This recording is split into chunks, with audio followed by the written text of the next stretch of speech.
Just finished the raft today, this morning. Take a little break now, do some advertising, fishing. You see I just finished it up. This is for the poles, pole holders, duck blind, or shade cloths. These are for tracks from Railblaza or Yak Gear, formerly known as Yak Gear. This is for the motor mount, removable motor mount. That's for your battery. It mirrors itself all the way around. Here's your safety line, so you can grab it when you're carrying it over your head, or you can latch your bucket, your seat, your gear to it. Our logos, FEATHER-RAFT and Bass Brigade. I'm working in collaboration with Bass Brigade, and so we've got some co-branded stuff here. This is for your boat registration, if you decide, or if your state makes you register it with the trolling motor, then you have a place to put all your stickers. It's long enough for good old California's muscle sticker as well. What else? Oh yeah, I got a front battery holder as well. I often take two batteries, so I'm gonna be out all day long, or it's gonna be windy, or I'm fighting a current or something like that. Plus I'm using lithium-ion batteries now. Taking two is absolutely no problem. Nice thick corners. I try to go over those super thick. I've even put more on the deck now, so when people are walking on and off of this, there's a little bit more traffic area from the front when you're getting on and off the raft. You know, one thing I do want to mention though is this raft is foam. It is not some real hard plastic. It is not hollow.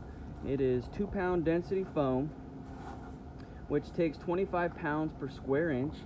Now, if you think about that, though, if your heel is,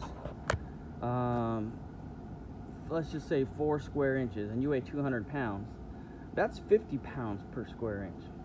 So you will dent the raft if you put your heels into it, or if you kneel down on it. You're going to dent this type of foam. This type of foam does not come back. I did have a Kickstarter for another type of foam raft that did not fund. One of these days I will get there. Right now you do need to know that your foam can dent. If you're pushing sharp things into it that are taking up less surface area than what it can handle, it will dent and will not come back up. Aesthetically, it may not be pleasing. Functionality, it's going to work just fine still.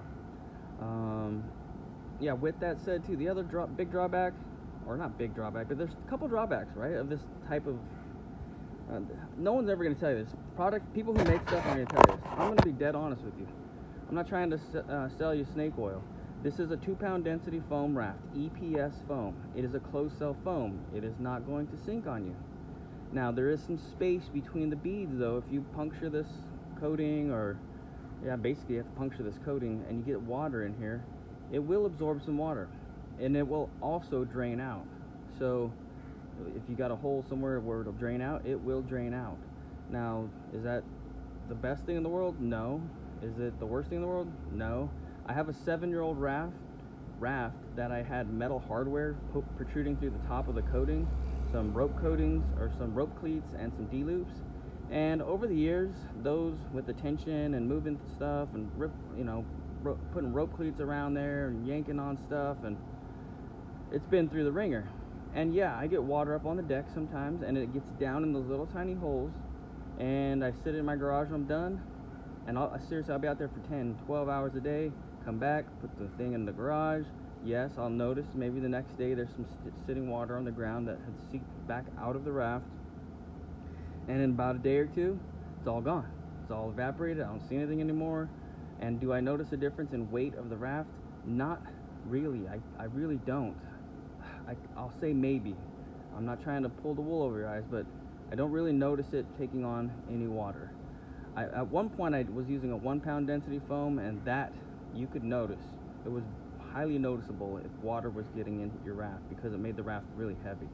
This 2-pound density with a really good coating like this, it mitigates the water entry, and you may or may not notice any difference whether it gets water in or not. I don't notice on mine. Mine is 7 years old. I do have some holes up on the deck, very small. I'm talking millimeter size holes around the metal inserts. Anyway, that's that. Oh, the other thing, so I always tell people there's 3 things here you got to look out for. 1, you can dent the foam. Aesthetically, doesn't look great. Functionality, fine. 2, this foam can absorb some water. 3, this is not a speedboat. It is not designed for speed. My max speed with my 40-pound thrust trolling motor is 3 miles an hour, and that's with, I think I had 2 batteries that day. That's probably with like 300 pounds on this raft. So this is designed for stability. It's rectangular so that you get that buoyancy all the way out to the corners. It keeps the draft super shallow. It's designed for low or shallow waters and super stable. So, you know, you can't get all the benefits out of one design, and this is not designed for speed.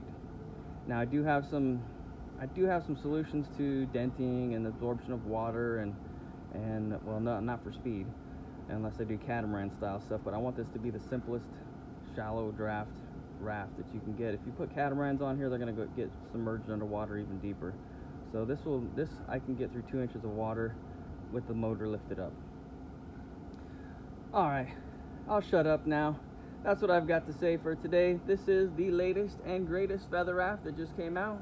That'll be sitting up in the front in the showroom at 301 Kansas Avenue in Modesto, California. If you're interested, let us know or go to FEATHER-RAFT.com. Take care, everybody. Bye.